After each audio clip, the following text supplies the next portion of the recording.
let's talk about what it really takes to level up your game. We're going to break down the 5 essential pillars of athletic mastery. Think of this as the blueprint for training smarter, not just harder. So let me ask you this.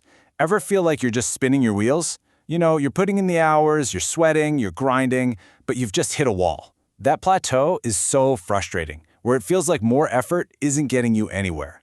How do you break through that? Well, the answer isn't some crazy secret. It really comes down to mastering these 5 fundamental pillars. These are the time-tested, expert-backed principles that unlock real, consistent improvement. So let's jump right into the first one. Okay, pillar number 1 is all about training with purpose. You know, if you don't have a clear destination, you're basically just wandering around, and that's not how you win. It all starts with a core concept called specificity. Specificity is actually super simple. It just means your training has to look like your goal.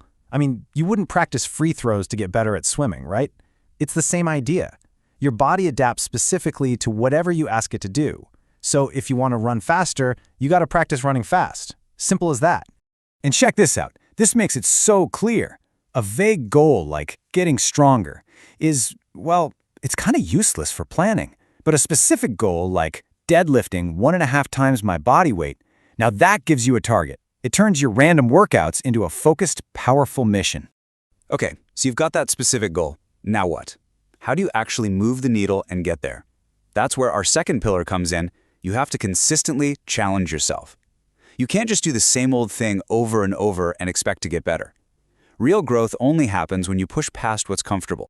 And the engine that drives this whole process is something called progressive overload. It's the absolute cornerstone of all physical improvement. The whole idea is to just systematically, bit by bit, make things a little bit harder over time. That little bit of extra stress forces your body to adapt, rebuild, and come back stronger.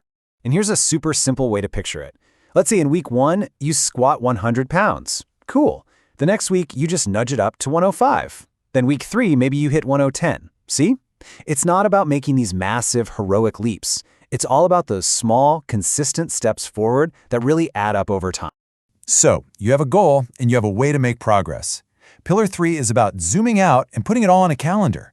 This is the big picture strategy, and it's called periodization. Sponsored by the following. Get your fix with ISN. Supported by MCR Insurance. Don't stress it, Cristela protects it. VAR 37, the only place to watch your favorite sports. Tu pasión y sabor.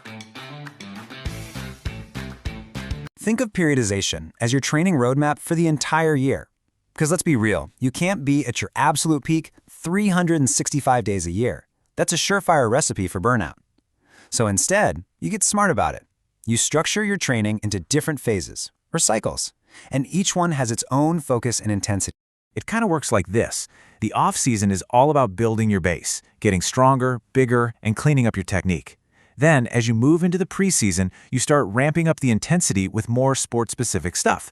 And finally, during the in-season, it's all about maintaining that peak and being ready for game day. Now, this brings us to a really critical point with pillar number 4. You have to make it personal. Seriously, a training plan that's perfect for one person could be an absolute disaster for someone else. There is no one-size-fits-all program out there. This is the principle of individualization. Your training program has to be built for you. That program you saw your favorite pro athlete doing online, it probably won't work for you because they have a totally different background, different genetics, a different lifestyle. You get the idea. So your plan has to take all of your stuff into account. Your specific goals, where you're at right now with your fitness, how quickly you bounce back from tough workouts, and of course, any old injuries you're dealing with. These are the non-negotiables. And that brings us to our 5th and final pillar. And honestly, this might be the one people mess up the most. We're talking about the power of rest. We all love to glorify the grind, but the truth is you can't make any real progress without smart recovery. Now here's a mind-blowing concept for some people. You don't actually get stronger in the gym. The workout itself is just the stimulus. It's what breaks your body down. The growth, the adaptation, all that good stuff happens when you rest, when you sleep, when you eat. Rest isn't laziness. It's literally when the magic happens. And this visual just says it all, doesn't it? When you pair your training with good recovery, you get growth, you get better.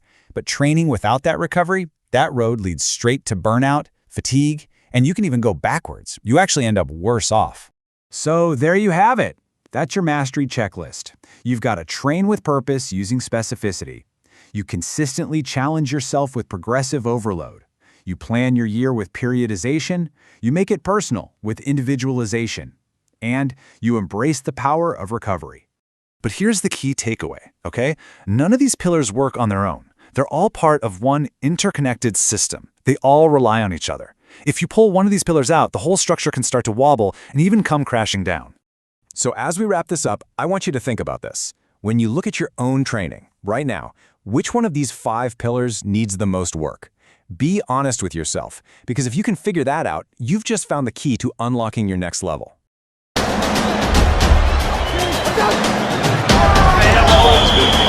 This is what our ladies say.